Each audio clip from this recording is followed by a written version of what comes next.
I would love if we could start listening to fat people and plus size people when they voice very real concerns and fears and insecurities.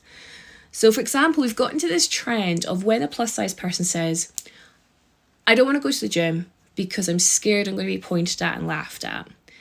And it is met with, no one is going to be watching you at the gym because they're focused on their own workout. I wouldn't let it bother you. Or, I don't want to eat in public because I'm scared I'm going to get judged. What do you mean? No one's going to be watching you.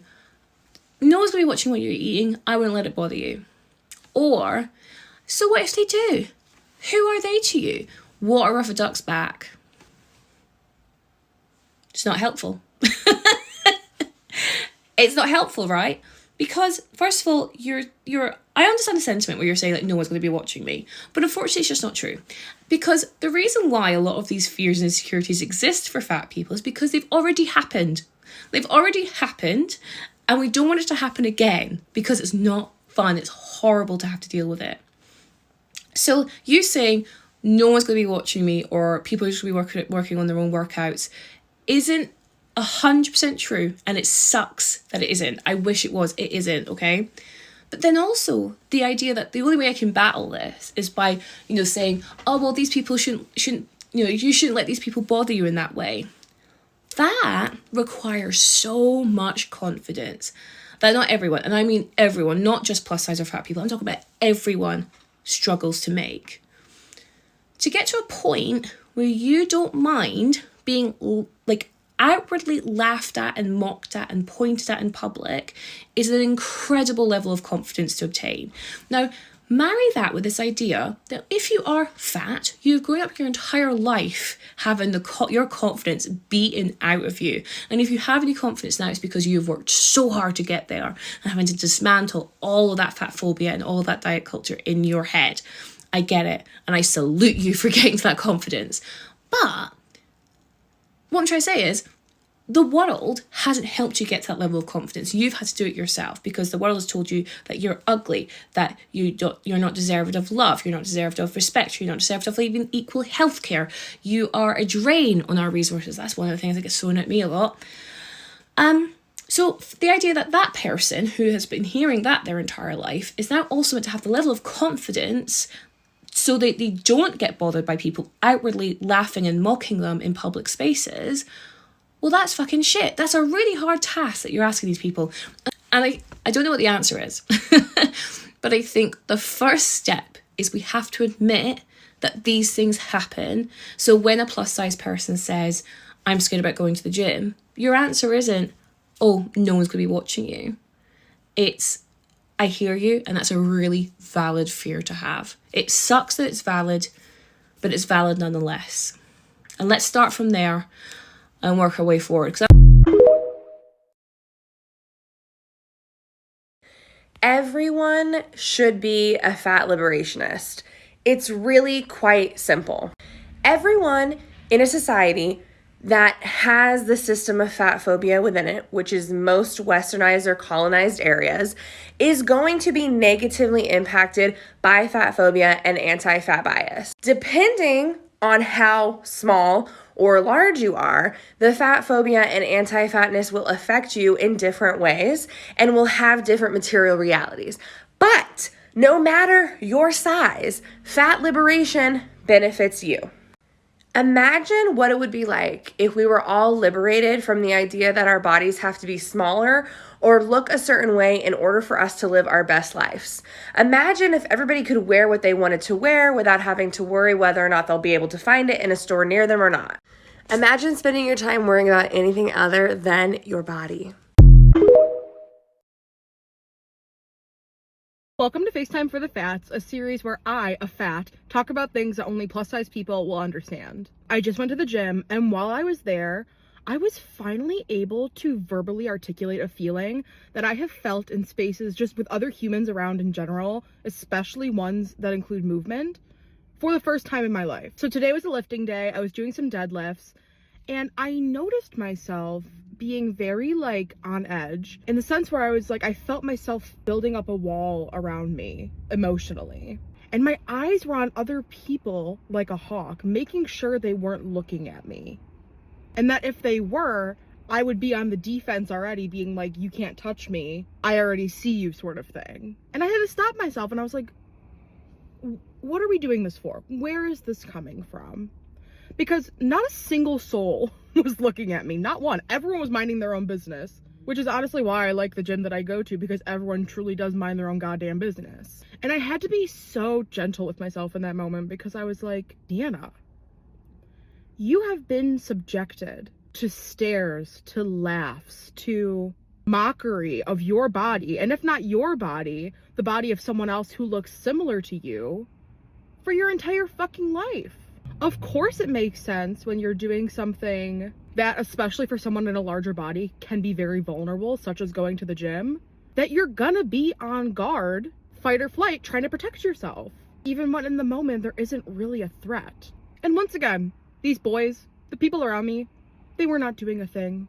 They were just working out. And so all this to say, this was a wonderful reminder for me that while, yes, it is important to have a sense of self that keeps you safe and secure from genuine, real fat phobic threats, it's also equally as important to recognize that you have been through so much already. And if you are still fat, that you probably continue to go through things like this at one point or another.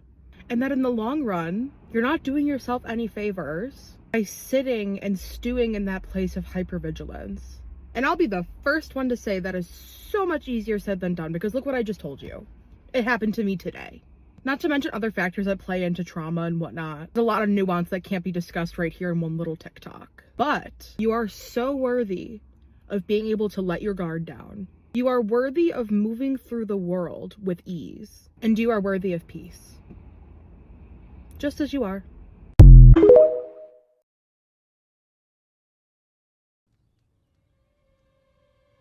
Shut up, it is not. Yes, it is. No, it's not. Yes, it is. Drop it down, just wanna see you touch the ground. Don't be shy, girl, go bonanza. Shake your body like a belly dancer. Let's talk about tips on how to be confident as a plus-size woman. Tip number 1, act like you are the baddest bitch in the room, even if you don't feel like it. Say if you are out at a coffee shop or out at a bar and you're wearing something for the very first time, say a crop top or a skirt or a pair of heels, whatever you're wearing, act like this is the 10 millionth time that you have worn that and you know you look sexy. Do not put your head down. When you are wearing something that you want to make people believe that you feel confident in, head up, shoulders back. I used to do that all the time, and I would get compliments on how I'm very confident in the things that I wear. It's because for a very long time, I faked it. I faked it till I made it. And now, I don't give two craps about what people think I wear. I don't. If I want to go out in a crop top and a skirt and some cute Converse, I'm gonna do it. I would practice going to places, walking around, just gaining the confidence. Tip number 2. This one's gonna be a little bit difficult. Surround yourself with people who are positive mindset. An example, if you surround yourself with people who have negative mindset, it can tend to reflect on yourself. And say if you do have friends like that, that's okay, but try to practice having a positive mindset. Saying to yourself, I look good in this, or I feel confident in this, I feel confident in my body is strong, I may be big, but my body is strong, my mindset is strong, I look good in this, things like that. Repeat to yourself. It doesn't even have to be you being positive to your body physically, it could be towards your mental. An example, I just graduated college. I just graduated high school. I should be so proud of myself. Like, I am so smart that I just succeeded that. Not being, I just graduated high school. I just graduated college, it's no big deal. Like, just being positive towards yourself in that manner helps you be more positive towards your body. Tip number 3, wear the crop top. You're the only person that's judging yourself. Wear the dang crop top. Number 4, stop worrying about what other people think about your body. In reality, nobody really cares about your body. No one's looking at your rolls. No one's looking at the way that your cellulite is. People are such in their own little world. And people that do make comments are bullies. And I repeat after me. Bullies have nothing better else to do with themselves. They have such terrible lives that they need to bully other people to make themselves feel better. And now that is a low life. Number 5. This is a big one. Learning that there is always going to be someone out there that is hating on you. Learn that. There will always be somebody. You could be a pitch perfect model. You could be Kendall Jenner or Gigi Hadid. There's someone always hating on them. And they are supermodels and they're gorgeous. Me as well. I think I'm confident the way that I am. I'm happy the way that I am, but I still have people out there who feel the need to comment on my body. I have accepted that and I have learned that people will make comments. Tip number 6. Stop comparing yourself to other people.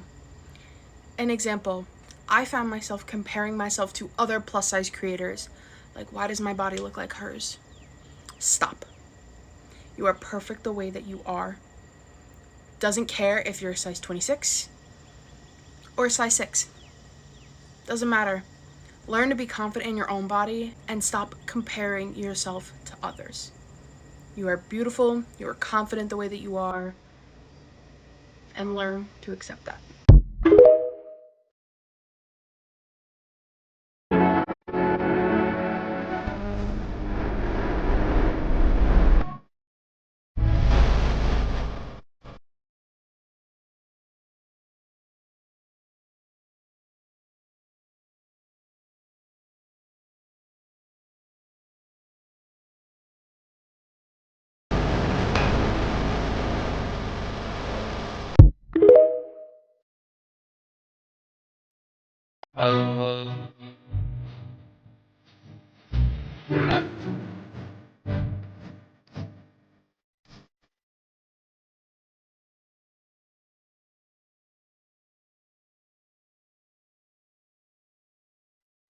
Anti-fatness is mostly just a bunch of anger and hate coming internally from people on the outside of fatness.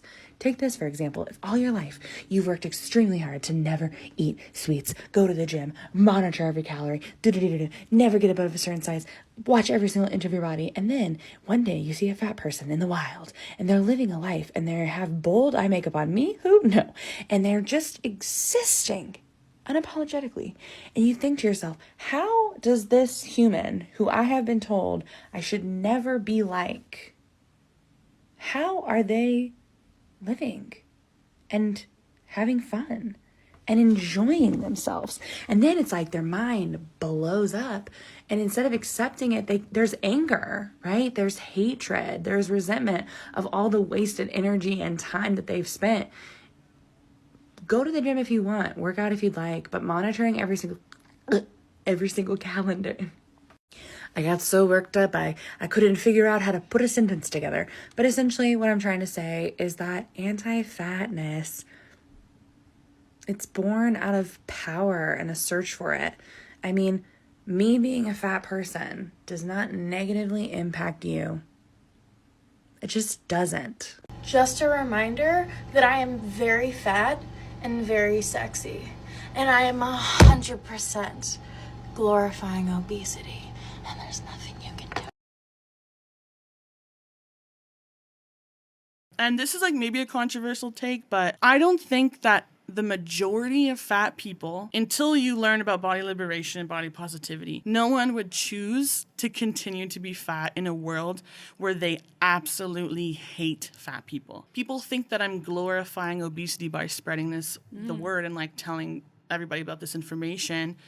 Trust me, I wouldn't recommend anybody be fat in this world. It is horrible. It is so traumatizing. It is so isolating. People are evil, they are cruel. Strangers think it's okay to tell you on the bus You're fat, you should lose weight, you're disgusting. Like, it's nonstop. And that leads to people isolating themselves and like seeking comfort through food.